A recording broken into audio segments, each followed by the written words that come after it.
Good afternoon, everyone, and welcome to today's webinar. We're going to go ahead and get started in just a couple minutes, so hang tight. Thank you.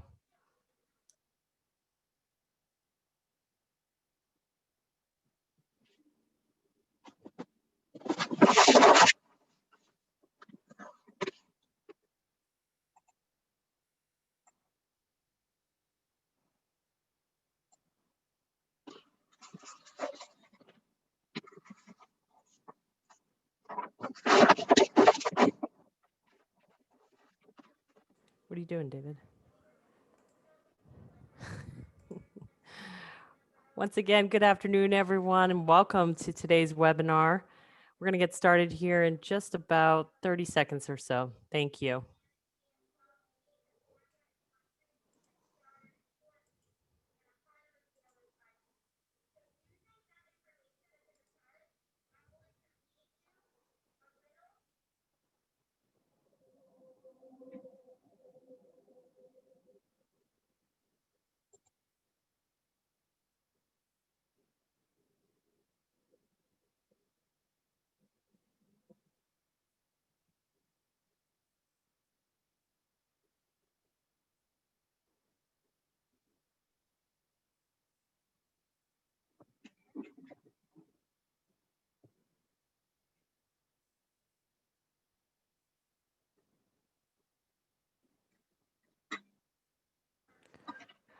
Okay, good afternoon or good morning, wherever you are, and welcome.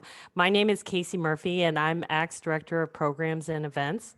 I want to thank you for joining us today for ACT's webinar this month entitled Implementing Safety Features to Build Rider Trust, sponsored today by our friends at Tripshot. Before we hear from our presenters this afternoon, I wanted to quickly take care of a few housekeeping items. First, all attendees are on mute during this webinar. If you have a question or have a problem hearing us, please type it in the chat box located in the toolbar at the bottom of your screen. We will do our best to answer your questions as the webinar gets going. Second, we will be hosting a Q&A at the end of the webinar, but please feel free to type in your questions as we go. Please also note that when asking a question, please also identify who the question is for when typing it in. And finally, this session is being recorded. We'll have the recording up on the ACT website within 24 hours after the presentation ends. Now I'd like to pass things over to David Strauss, ACT's Executive Director, to give an update on what ACT has going on. David? Excellent. Thank you, Casey. Good afternoon, everybody. Many thanks to all of you that are joining us today. As the premier association for TDM professionals, ACT is focused on efforts to build a strong community of individuals and organizations working to advance and implement TDM at their workplaces and within their communities. ACT is your association, and we're grateful for your continued membership and participation. It's been wonderful to hear from many of you about how important ACT membership has become during the pandemic, providing opportunities for continued learning, networking, and support. ACT continues to welcome new members, and welcome to all of you that are joining us today, certifying new TDM CP, and congratulations to those that have recently passed the exam, and good luck to all of you that are scheduled to take the exam over the next few weeks, and host hundreds of members on our webinars, virtual discussions, and chapter council meetings. If you're not yet a member, I invite you to join your colleagues and become a part of our community. I guarantee that your membership in ACT will be a valued investment in your professional development. Before we get started, I want to take a moment to update everyone on a few news items from ACT. Many thanks to the 200 plus people that registered for last week's TDM forum. It was a fabulous event that featured many unique opportunities for attendees to network and discuss TDM issues in small groups. The event featured the release of ACT's 40 Under 40 honorees, and you can watch the entire award ceremony on ACT's website if you missed it. As an industry, we're lucky to have such a strong group of individuals that will lead TDM into the future. If you jumped off before the closing reception, you also missed some great comedy from the Cripple Threat. It was a unique closing to an ACT event. On a policy front, this has been a very unique time for our country. ACT stands ready to work with the incoming Biden-Harris administration to advance and implement important TDM initiatives. It's exciting to know that our efforts over the past 2 years to lay a broad foundation for TDM through the introduction of our More Through TDM Act, the inclusion of TDM language in the House Invest in America Act, the Transportation Appropriations Report, and the Climate Crisis Action Report, we may actually start to see some exciting movement within the next administration that raises the profile of the work we do and hopefully provide some new resources to do it. I know that many have already logged in to Connect, our new online membership community, where ACT brings TDM professionals together. There's an exciting new benefit for ACT members to post questions, share resources, and network with their colleagues. If you've not yet logged on, or if you have logged on but not activated your account, I encourage you to do so today by visiting connect.actweb.org, and you can get to it from the homepage as well. A special final shout out to the 33 individuals that stepped up to volunteer to serve as a member of one of ACT's national board committees. These important positions play a vital role in helping ACT advance its mission. So thank you very much. It's now my pleasure to introduce today's webinar, Implementing Safety Features to Build Rider Trust, sponsored by Tripshot. Today we'll hear from Genentech about a fresh perspective on how to rebuild rider trust during the pandemic. Genentech has had their transportation program up and running for months and are currently providing transportation services to over 3,000 riders a day. Our presenter will walk us through the steps they took to safely get employees back to work on campus and lessons they've learned along the way. It's now my pleasure to welcome Rob Antoniak, Vice President of Business Development and Strategy. Rob joined the Tripshot team in 2019 as a key strategic hire as the company looks to expand into new markets. After joining Phoenix's Valley Metro executive management team in 2016, Rob led several departments, including information technology services, accessibility services, commute solutions, marketing, and van pool services. Most notably, Rob spearheaded a trailblazing partnership between a transit agency and a private autonomous vehicle firm to bring next generation mobility solutions to Phoenix. His depth and knowledge of the public transit sector, combined with his affable personality and connections to the industry, is pushing Tripshot to grow faster than ever. Rob, the webinar is yours. Thanks, David. It's a tough intro to follow. I appreciate everybody's time, and good morning from the West Coast or the Pacific Northwest today, and good afternoon to those of you out further east and around the world. But honored to be here today to talk about implementing safety features to build rider trust, and thanks to the Association of Commuter Transportation for bringing us to the table and allowing us to bring our partner Genentech and very, very valued customer to the table with us today. But wouldn't be a good webinar without a little bit of information about what Tripshot does. So I'll just take a few minutes here at the top to just tell you a little bit about Tripshot. Here at Tripshot, we really talk about mobility equals ability. And you can go back to the recording and pause it and reread many of these, but for those of us that work in transportation, we know this, we take this to heart in the fact that mobility really allows people to have the ability to do the things they need to do on a daily basis, to dream sort of amongst those stars and believe they can get where they need to be when they need to be there and where they want to be to do what they want to do in life. That is proving to be harder and harder, obviously, during these times because we're all virtually doing it, whether it's on Zoom or other means. But we look forward to getting folks back to work, and in fact, have really enjoyed maintaining Genentech's stature during this time. We take a view of the world's moving faster, but it really needs to move better. Transportation to us is a human right. It's becoming much like water. In big cities, it's an absolute necessity for folks. And to David's opening remarks, I'm really looking forward to this next administration helping all of us in TDM improve that stature. We really have to have a transportation system that is trustworthy, that's safe for the riders, that's reliable in terms of its data and what you get as TDM professionals and managers on the back end, that you're getting live updates and you're doing that in the same expedient fashion that you would expect as a rider. So getting accurate reporting, getting accurate routes, and allowing you to see what's happening inside your ecosystem, but then being able to flip out and present that to your rider, which really goes to our mission here at Tripshot, which is to simply and efficiently solve transit's most pressing problems for all, to redefine mobility for all, excuse me. Going back to that mobility for ability and how we put that into action here at Tripshot is we've got our one platform that serves all users, whether it's you as administrators, whether it's your drivers or your operators or your riders, this set of tightly integrated applications that allow you to do everything and anything you possibly would need to be able to do in your mobility ecosystem, whether it's running, what I would say is the workhorse or the foundation of our transportation systems and fixed route, or doing other things like demand response on demand, micro mobility with bikes and scooters, payment applications, the ability to keep an eye on your fleet and the maintenance stature of that fleet, and then further integrate into other hardware around your fleet to really allow you to do anything and everything you could possibly need to do inside that ecosystem.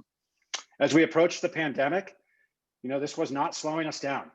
How did we respond to this? We really poured into a lot of product improvement to address COVID-19 specific demands, and Genentech's going to talk very specifically about that today. We poured into this on-demand environment, launched our on-demand so that way we could prepare our customers to get back to work in a very measured way.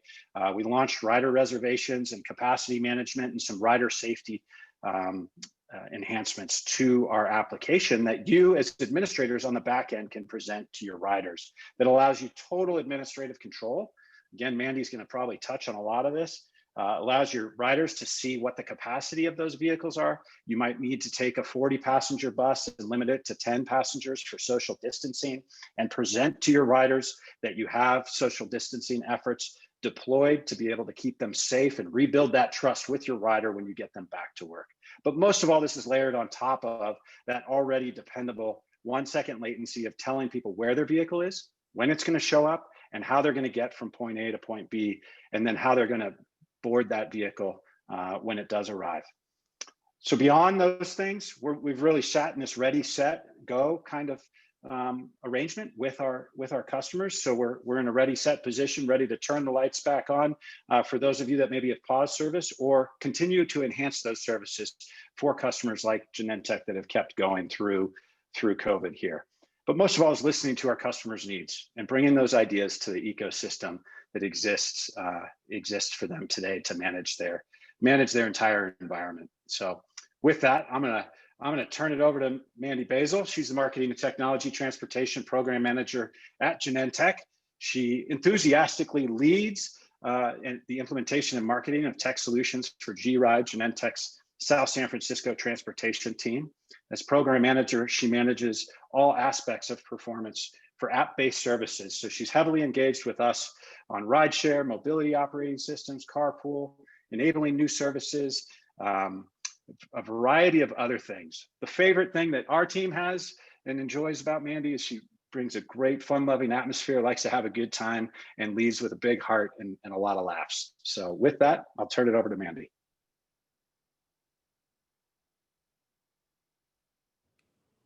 There we go. Found my mute button. Perfect. Thank you so much for that, Rob. As Rob mentioned, my name is Mandy Basile, and I am a transportation program manager at Genentech. And I've been with the gRide team, AKA the transportation team, a little over 3 years now. I'm super excited to be here with you all today, of course, virtually, about how our team was able to kind of push forward once the shelter-in-place orders came out, how we were able to evolve, pivot, and provide services for those that were listed as essential employees. In my slide in the background, you can kind of see a few snippets of our lovely BYD double-decker electric coaches, the nice leather seats, the Wi-Fi, the works, that once held a bustling 60+ people and now really only holds 14 people. So now every backpack has its own seat, which is very fun. Before we jump straight into our mitigation and evolution during COVID, I thought it'd be kind of good to start with Genentech as a company and then give you the gRide backstory, where we were heading, where we were driving towards in the beginning of 2020. So with that, here we go. So Genentech was founded over more than 40 years ago. and it's actually the founder of the biotech industry. We are constantly innovating here at Genentech, and we always pursue groundbreaking science to discover and develop breakthrough medicines for people with serious and life-threatening diseases. We will drug the undruggable, and that's my favorite quote that we could ever, or I could ever give you guys about Genentech. Something important to note about Genentech and even our parent company, Roche, is that we are huge on sustainability. Everything we do is focused with sustainability at the forefront. And of course, being the transportation department, we're constantly looped in with sustainability. So we take it very, very seriously as well. A little bit more about our headquarters. Our headquarters are located in South San Francisco, California. In the Bay Area, if you're not too familiar with the region, it's right below San Francisco, ergo the name. But aside from our headquarters, we have other smaller locations located around the United States. We have Portland, Hillsborough, San Diego, Vacaville, so many other places. And we also foster a huge network of field employees. So you never know, you might have a Genentech neighbor. The whole SSF business district as a whole is growing immensely.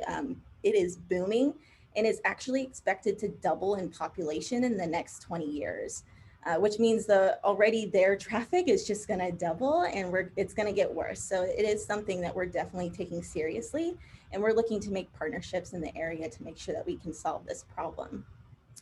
Our gRide team was actually established in 1996. We are 25 or almost 25 years old, which is crazy to say.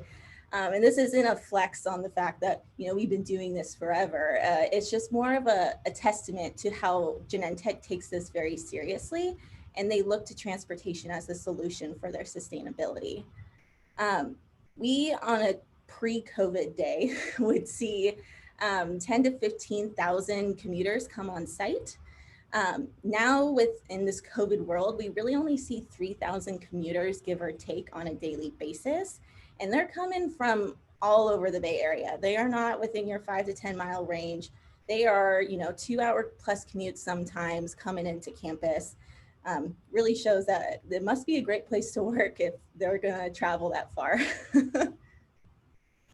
So I wanted to put this slide up here, not just to show off my amazing team, but to really show that it really does just take a village to make these programs run.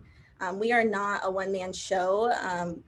It takes a lot of people to run really successful programs that are safe, sustainable, and enjoyable rides to our riders. We do pay super close attention to the rider experience. Maybe Rob can probably speak to this, but we are very involved with our vendors, and we want to make sure that, you know, they see our vision, they get our vision, and they're there for the journey with us. We never launch a program and say it's done. Great, we did a great job. We're always looking to evolve and improve upon it. So now that you know the team a little bit better, let's go ahead and jump into our programs. So on the left-hand side of the screen, you'll see all these different icons. Those are all the programs we had pre-COVID and running pre-COVID. So the first one is our GenenBus, and that would, the GenenBuses are our long-haul commuter shuttles that serve over 9 counties in the Bay Area. The next one we have are our Genentech ferries, and yes, I said ferries. I know that's pretty shocking sometimes. I even get shocked saying it. And those serve 4 different marinas, and then 5 if you want to actually include the port in South San Francisco.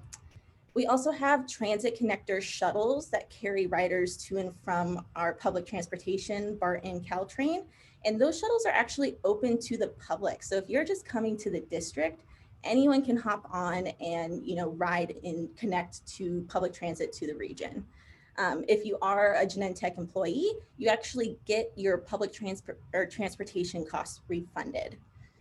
We also have a very robust van pool program. We have around 60 plus van pools in that network, and it serves riders as far away as Sacramento. And I apologize if you aren't familiar with the region, but I mean, that's a 2 hour plus commute. That is a long way to come into work.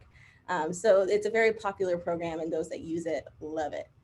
We also have a carpool program with Scoop Carpool, which is an app-based program that's being used across the business district again We all know that carpool works best when you can get as many matches as humanly possible. So having the business district involved in Scoop Carpool really helps make the experience that much better. And then lastly, we have our incentive programs, the ones that put a little cash in your pocket for using the most sustainable commute alternatives to come into work, such as biking and walking. So beginning of 2020, we were seeing clearly, and we had all these big plans in support of our super aggressive 5-year goals. This included electrifying our bus and shuttle fleet to 8,100%. This included increasing our ferry ridership to over 1,000 riders, achieving a TDM rate of 60%, leading commute solutions for the larger business district, adding more solutions to that, and even finding and developing new transportation options for parents. We have an on-site daycare, and they're already heading there with their kids, but how can we help provide transportation that's sustainable while they're coming in? All of these goals are in the support of getting people out of their SOVs and, ultimately providing them with alternatives that support their productivity, their sustainability, and their well-being. So now that you've got a glimpse of where we were going, we're moving fast, we're driving fast into 2020, and then, the pandemic happens. So now we're in March, and we start hearing this rumor mill swell about all these COVID infections. Everyone's on high alert. What could this mean? We surely don't know. All we know is we're being spaced out in cafeterias, hand sanitizers being stolen from breakaways, and it just became very, very surreal. And then out of nowhere, the shelter in place order came out, and the reality of the pandemic really just slapped us on the head. And we just all thought, what are we gonna do? I remember thinking, is it just something as simple as 2 weeks shutdown, everything will go back to normal, it'll be fine. That's just so naive to think about now. For our team in particular, the change was pretty slow at first as we wrestled with how to respond to the always changing information on modes of infection, the affected populations. It was definitely a moving target when trying to pinpoint these COVID measures. So because so much was unknown at first, we just really needed to sit down, and first thing we did was identify who was still riding, who was coming on site, and who needed help. So we at Genentech, we still had a group of people in manufacturing that were coming on site that we needed to go ahead and assist. And then as well as touching base with our partnering companies in the area and making sure that if they relied on our transit connectors, that they still had some kind of ability to get into work. So by the end of the first 8 weeks, we had gone from running all those programs that I listed in the slide above, full throttle, to closing most of them down. It was all one at a time, but most of them did shut down just because we had our riders' safety at the top of mind, and safety was the new priority. So the first thing that was closed off were our ferries. And that was just due to lack of ridership. Ferries are an expensive program. And so if you only have a couple of people riding, it just doesn't make sense. The next thing to go were our van pools and carpools, just due to health and safety concerns. We didn't know if we could get 6 feet social distancing in a van. How many seats can we get? Does that make sense? Is that sustainable? A bunch of questions in the air around that. And then we were also running a very bare bone bus schedule up until May. And that was just to completely support the people that were still commuting to work at that time. This was a huge shift for us, and we had to completely rethink what our mission was. We went from concentrating on all these sustainable initiatives with a focus on reducing cars on the road, and then all of a sudden we just shifted our focus to really only assisting those that needed some kind of commute support with our bus rides. And as much as it pains us to say this, our #1 commute recommendation at that time, especially, were to just drive themselves if they could. It was the safest option, and since everything was so unknown at that time, that was the best recommendation that we could give. So let me go ahead and switch this. So of course, we weren't bare bones forever. There was a whole new phase to bring people back to campus. And before we started to ramp up our services, we needed to do some brainstorming. And we needed to think about all the different types of possible scenarios of what could happen and how we would plan for them. And I kid you not when I say we created solutions for every single scenario. So scenario planning after scenario planning, and then, oh wait, more scenario planning. And while it all could be super draining, we found that the rigorous examination of all these different type of failure modes and the development of various mitigation actions actually enabled us to be more nimble and flexible and action ready for when the time came to respond. So fast forward to May and many scenario plannings later, we started planning for our phase 1 return to campus. And this phase 1 included adding another, I believe it was like 1,000 to 1,500 people back to the campus. So we're growing our population slowly but surely. And as we dug into our planning, there were definitely some significant challenges that we had to wrestle with to ensure that we were providing safe rides to our riders, that we could also effectively scale up to the number of people that were coming on campus. The key questions that we were kind of faced with here is, now that there's social distancing, would we even have enough capacity on our buses with the amount of buses that we have? How would we know ahead of time if we were at risk of overflowing? What is the appropriate strategy for cleaning and sanitization of buses? Would adequate cleaning be too much? Is too much cleaning too much? We had to wrestle with the cleaning thing a lot. Another thing that we kind of wrestled with was, can and should our employees use public transportation? Barton Caltrain, they've been doing all their best efforts to keep their cleaning procedures up and tight, and it's amazing what they've been able to do, but it still doesn't shift the mindset of a rider and being able to see if they would actually latch on to the fact that public transportation is safe to take with their measures that they've been taking.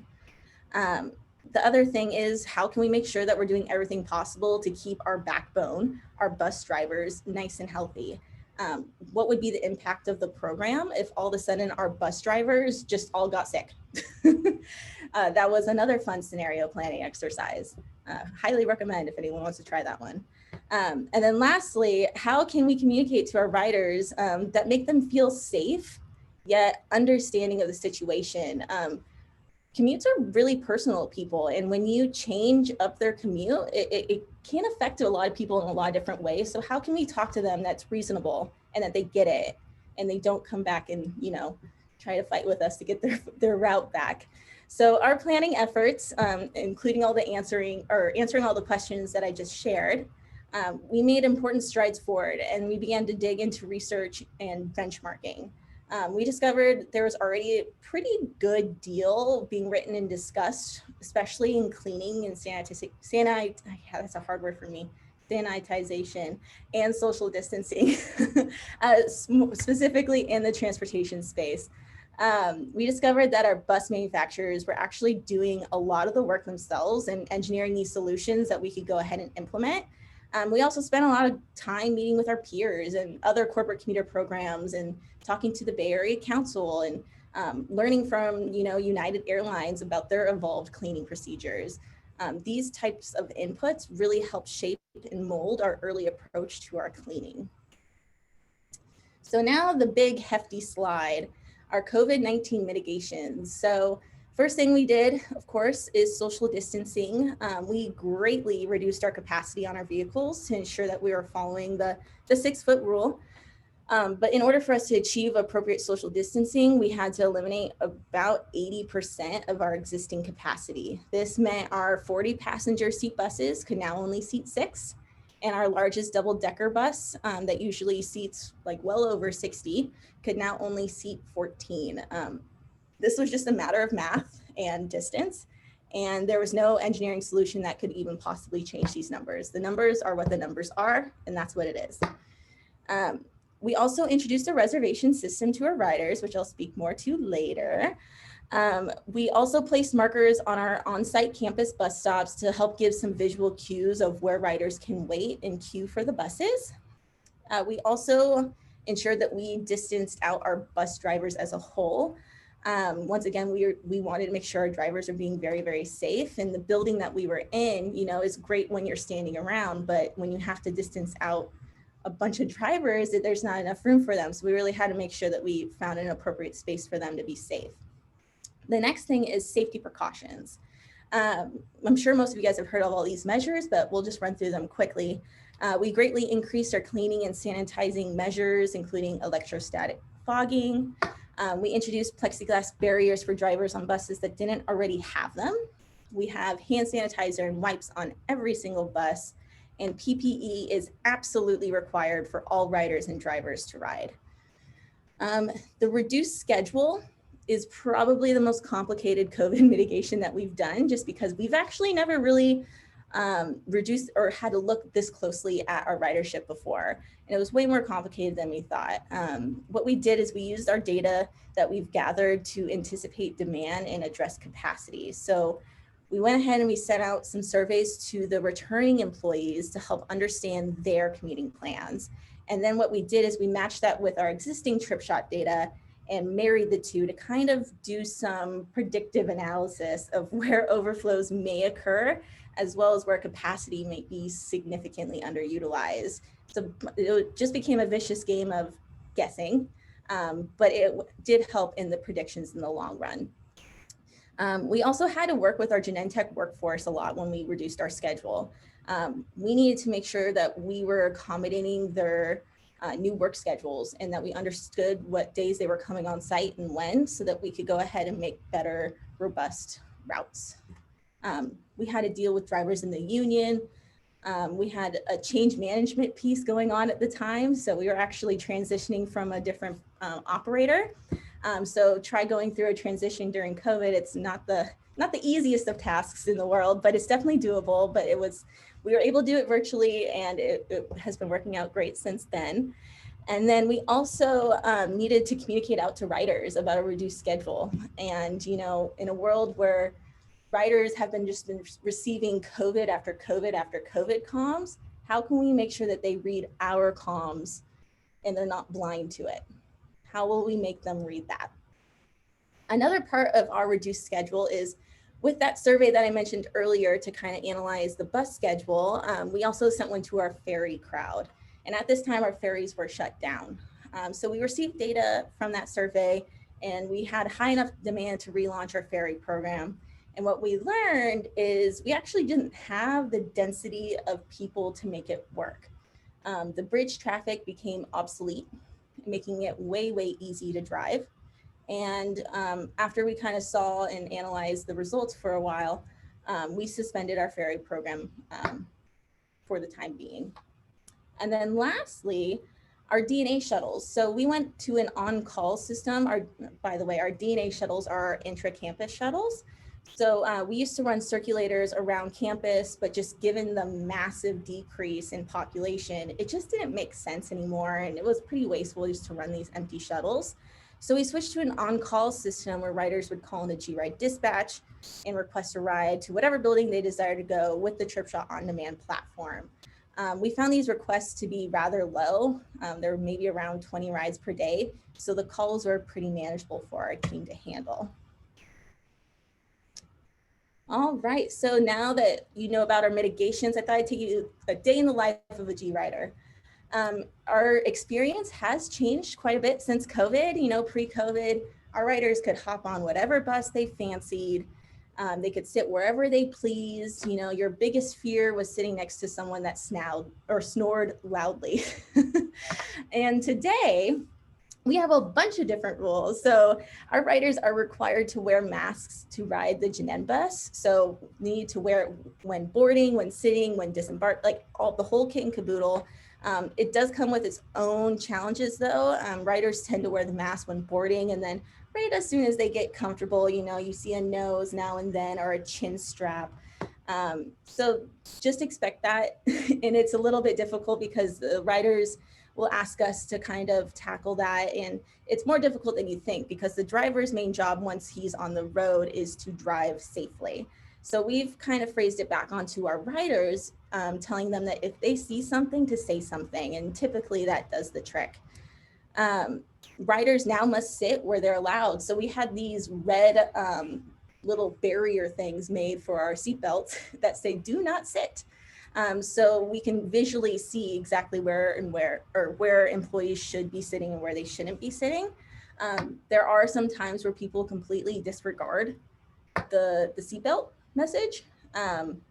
And once again, that see something, say something comes into play, and we ask our employees to, take action and empower them to make the right decision. And then lastly, our riders are required to have a reservation to ride the bus. This one was probably the biggest change. Our riders need to be proactive. They need to know exactly when they want to leave and exactly when they want to come. It is totally different from the way that they were used to things. However, they have really grasped onto that concept fairly well since this launch. All right, so now on to our big game changers. So when we look at everything that we've implemented, the precautions we've taken, the feedback we've received, our programs that we are running would not have been as successful as they would have been if it weren't for our 3 big game changers up here. So the first one being a midday service. It was something new and it was flexible for riders that needed to get in and get out. And this program we launched with Lyft. And we already had this pre-existing relationship with Lyft. And to be honest, we wrestled about using Lyft a lot. Like, this wasn't an easy decision. Obviously, the big question was whether it was safe or not. How would we know if drivers had it? How would we know if riders had it? We had Lyft go through and show us their mitigations in the rider app, in the portal, how they talk to drivers. And we felt fairly confident in what Lyft was doing. And we were happy to see that they were able to pivot and be exactly what we needed to be. So we were able to launch this program. The next big thing that we launched was our reservation system through Tripshot. Another progression that we at first were hesitant about, but it ended up being a huge win. And the reason for our hesitation is introducing a new tool is already hard enough as is, especially with the mindset of our riders being, this is how it's always been. But add the extra complexity that this is COVID and everything is changing around them. Adding another thing that they have to do just does not help. However, leadership backed us up on this. They felt like this was the right thing to do, and we were able to successfully launch reservations to our audience fairly quickly, and I'll speak more to that later. And then lastly, we have data. So data was our best friend and was extremely instrumental in how we brought back our programs. Having historical data and then just blending that information into the survey results to our riders, and then being able to look at that ridership information after we launched our phase 1 really helped us to add where needed and then remove where needed. The goal is to always be sure that we're being efficient with our programs, and having this data on hand really helped us and our team with that. So this is a snapshot of what the metrics we look at for the midday service, and I'll high level just speak to the program itself before I go into the metric piece. But for the second wave of people coming on campus, we were adding another 1,000 or so to the group. And we learned a lot of these people were traveling from San Francisco and do not have cars. And a lot of these individuals, they were told that they needed to get into a lab and then leave the lab as soon as they were done, which meant they needed something in the middle. And we just did not have anything in our current program portfolio to be able to support that. So with Lyft coming aside us after some back and forth on our end, just due to the safety precautions, we were able to create these Lyft Me In and Lyft Me Home programs where employees could go ahead and get a ride either to work or home if they took the Genentech bus one leg of the journey. So it's a little bit of a compromise. You have to take the very sustainable commute to get home. So with this, it was using their pass system, which came with added flexibilities. The example that comes to mind is we right-sized some more of our shuttle offerings this early October, and we got rid of the late morning runs and the late afternoon runs, which some riders did run or take, but it just wasn't there. The ridership wasn't there to make sense. So knowing that we took away some of these options, we were able to actually adjust the time windows in Lyft pretty seamlessly. So then that way we could offer them more solutions and It's all about having that nice security blanket at the end of the day. It makes our riders feel safe and it feels like they have an offering.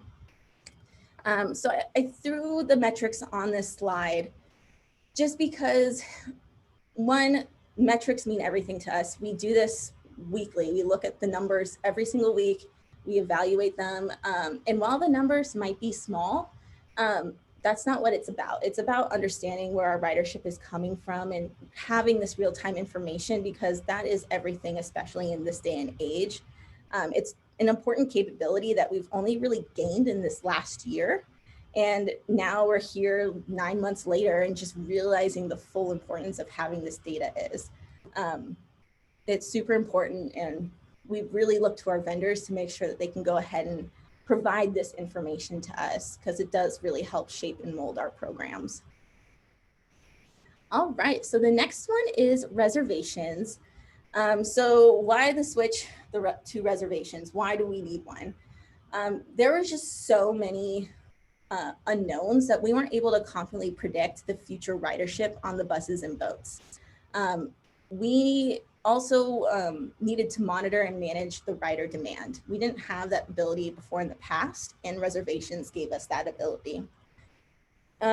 It also helped us with our biggest fear, which is leaving riders at the curb. We hate leaving riders at the curb.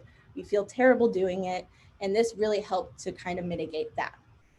It's also a better rider experience. Due to the limited seats, riders would actually know if they do or do not have a spot on the bus. So it gave them an extra confidence layer where they didn't have that before.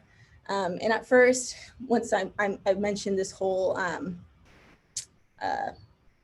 hesitation for launching reservations just because it's a new type of technology, but our riders were really, really open to using it. They were actually really pleasantly surprised every single time I mentioned it to someone. They're like, oh yeah, that makes sense. That's awesome, thank you. And I was like, oh, did not expect that. And the last little piece there is it reinforces the contract tracing piece. So now that we knew for sure that we needed reservations, the hunt came for who was gonna do it. And luckily, of course, our rider-facing app, Tripshot, was just in the works of finishing up a reservation system.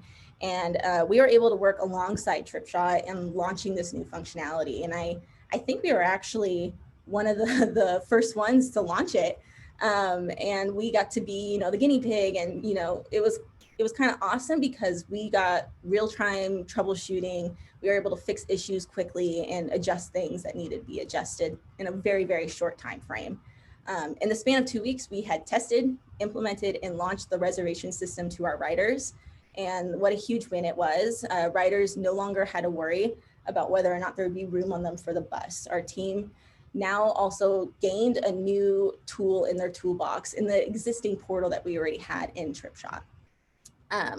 Something that we have learned a lot since launching the reservation system is having a firm policy is effective for compliance. Not even effective, it is key. A reservation system is only as good or is only good if people show up for the rides. If riders aren't showing up, it leads to a lot of frustrated riders and riders ultimately on the curb. So having some kind of policy for missed reservations is absolute. Waitlisting, we thought that was going to be a super important feature in the app, but it wasn't used as nearly as much as we thought it would. We actually just found a lot of people choosing the next bus instead of going or opting in for a wait list. And then lastly, I can't stress this enough, but working with your leadership and your internal groups to launch something like this is essential for implementation and compliance. We had people from all different sides higher up just telling our riders exactly how it needs to be, and we didn't face any backlash for that. So now the big what could we do differently? We spent a lot of time about what we could have done differently. And if we do it all over again, what will we do? And there was quite a long list, but some of the big takeaways were we wish we started our mitigation efforts sooner. Took less time to figure out cleaning, determine van pools and carpools were unsafe, assess best ways to keep drivers socially distanced. If we have had acted sooner, We may have actually had, hand sanitizer in the month of March. I know that was the biggest struggle for a lot of people. And we could have reduced risk for riders and service providers earlier. Another one was we wish we transitioned to long-term solution planning sooner. We just kept thinking just a little bit longer and things will change back. It's almost done. How silly. Here we are 9 months later. And our initial actions kind of reflected that. But once we finally turned the corner and we just came and accepted the fact that this is going to take a little bit longer than what we thought, we were able to go ahead and make decisions quicker. We were able to take action and we were just more decisive. And then the third theme is kind of in line with the same thing.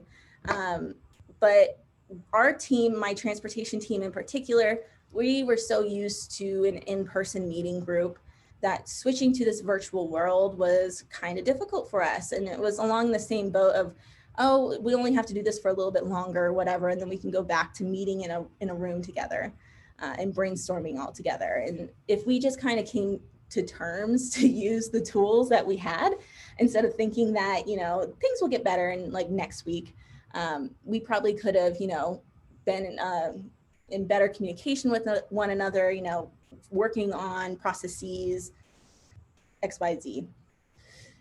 So today, this is kind of what we are seeing. We are still seeing, safety concerns.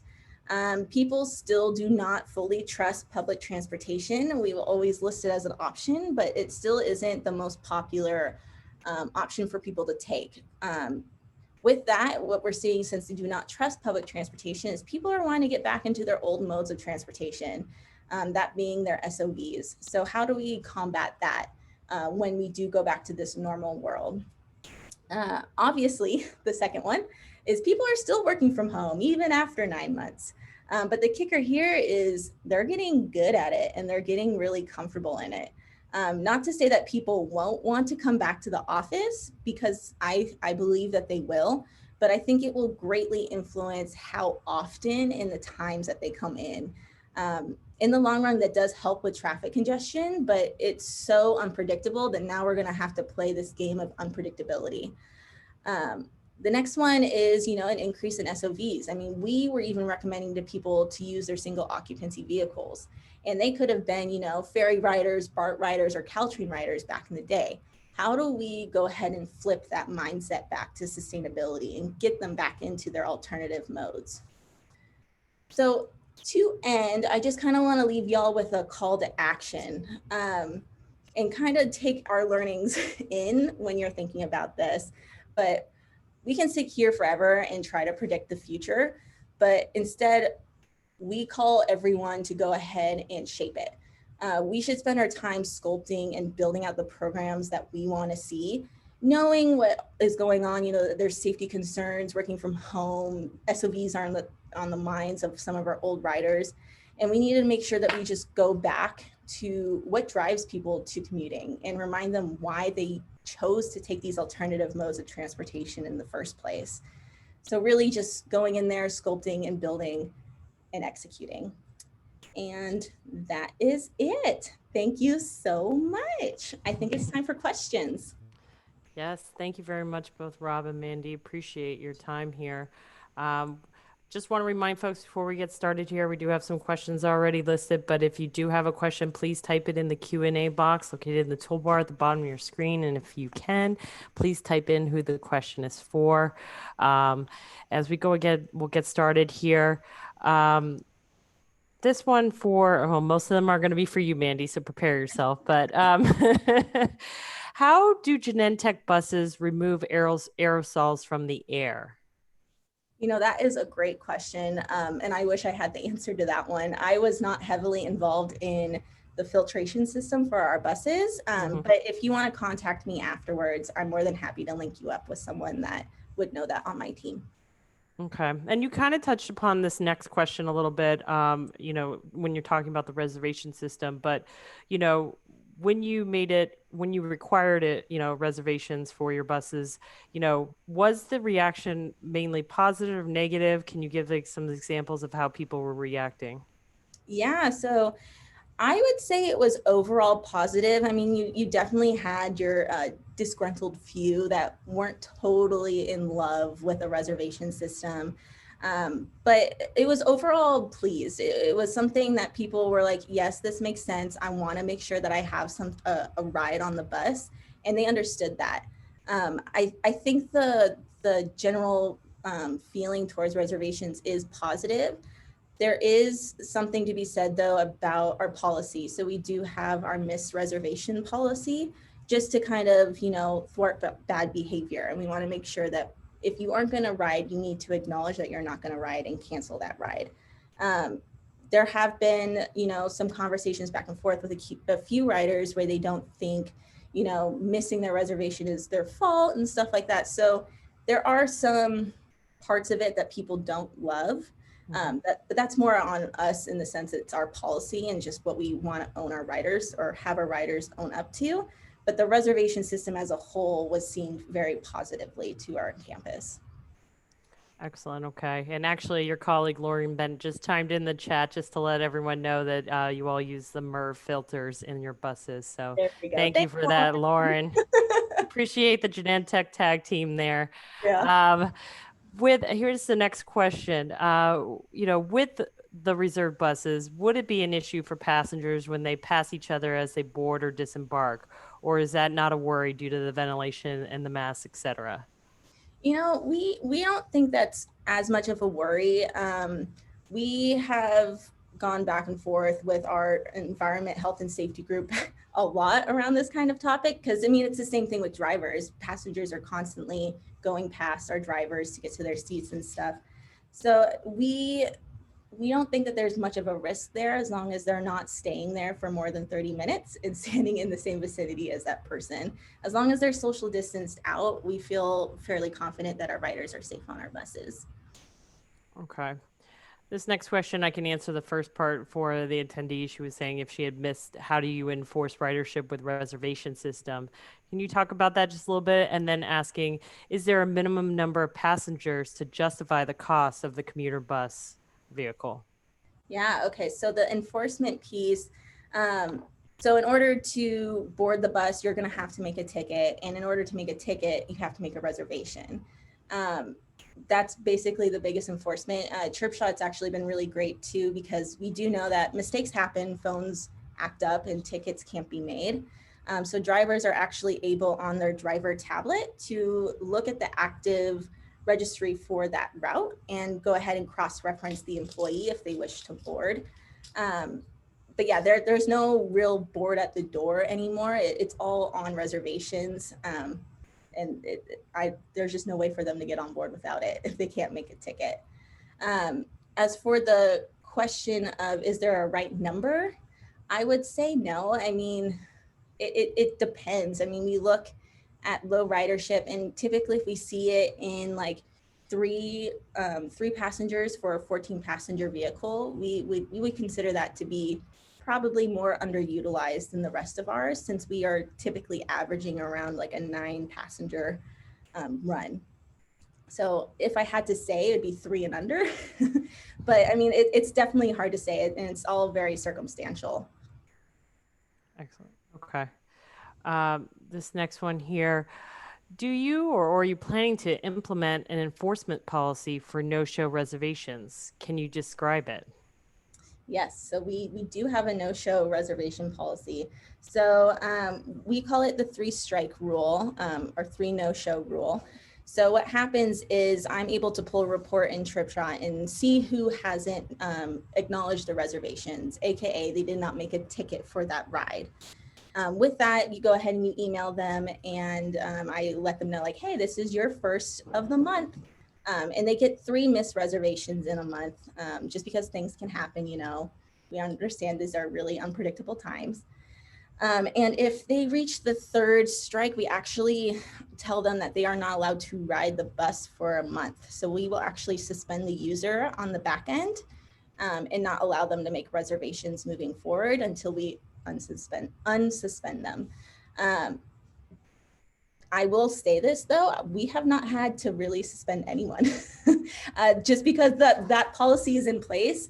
It's actually amazing to kind of see how many people proactively reach out to us saying, I'm so sorry, I missed my reservation. Please don't hold this against me. People are so dependent and so want to ride our vehicles that, you know, they take it very seriously, and they'll go ahead and fix their behavior fairly quickly to go ahead and make sure that they ride. I was going to say, if you ban them, how are they going to get to and from work if you're not allowed to ride a bus?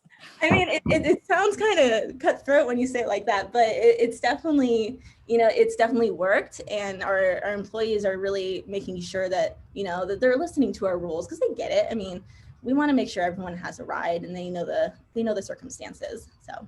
No, absolutely. No, you're doing the right thing. I will say, Casey, if I could chime in really quick, is Yeah. everything you're asking questions about in terms of policies and everything else, little infomercial answer maybe, is completely flexible in our back end. So as Mandy's team adjusts, and if they want to adjust that 3-strike, if you will, or be less cutthroat or more cutthroat, they can go to 1 miss or 5 misses or 10 misses. They can adjust the capacity on board their vehicles. All of that in terms of that missed reservation is automated in the back end of the system, such that it sort of has this set it, forget it mentality. And Mandy really just has to deal with the corner cases on those issues. So Gotcha. anyway, No, just that's good food to for know. thought. A lot of thought went into the back end of making sure that it's flexible, because Genentech's culture is going to be different than maybe one of their neighbors in South San Francisco or their brethren on the East Coast. Absolutely. No, that's a great point. Thank you, Rob.